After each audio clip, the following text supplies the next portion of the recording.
আয়াত ৯০ বি'সা মাশতারু বিহি আনফুসাহুম আন ইয়াকফুরু বিমা আনজালাল্লাহু বাগয়ান আন ইউনাজ্জিলাল্লাহু মিন ফাদলিহি আলা মান ইয়াশাউ মিন ইবাদিহি ফাবাউ বিগদবিন আলা গদবিন ওয়ালিল কাফিরিনা আযাবুম মুহিন। অনুবাদ: যার বিনিময়ে তারা তাদের নিজেদেরকে বিক্রি করেছে তা কতই না নিকৃষ্ট। তা হচ্ছে আল্লাহ যা নাজিল করেছেন তারা তার সাথে কুফরি করেছে, হঠকারিতাবশত শুধু এজন্য যে আল্লাহ তার বান্দাদের মধ্যে যার প্রতি ইচ্ছা সে অনুগ্রহ নাজিল করেন।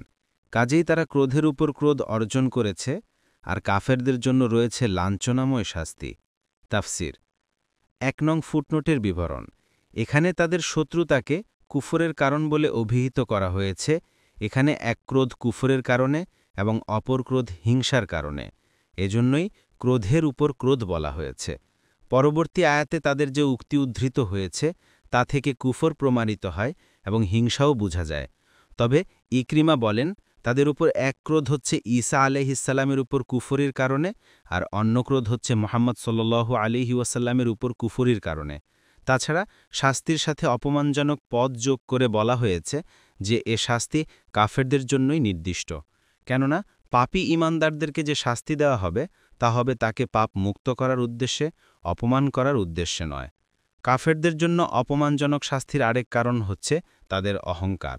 রাসূলুল্লাহ সাল্লাল্লাহু আলাইহি ওয়াসাল্লাম বলেছেন, কিয়ামতের দিন অহংকারীদেরকে মানুষের সুরতে পিঁপড়ার মতো করে জামায়াত করা হবে, ছোট সবকিছুই তাদের উপর থাকবে।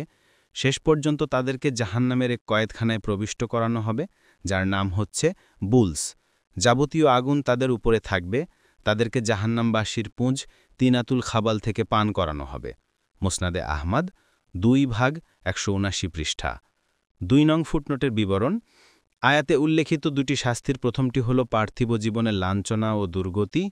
তা এভাবে বাস্তবরূপ লাভ করেছে যে নবী করিম সাল্লাল্লাহু আলাইহি ওয়াসাল্লামের আমলেই মুসলিমদের সাথে সম্পাদিত চুক্তিভঙ্গের অপরাধে বনি কুরাইজা দণ্ডদণ্ডিত ও বন্দী এবং বনি নাদিরকে চরম অপমান ও লাঞ্ছনার সাথে সিরিয়ায় নির্বাসিত করা হয়েছে।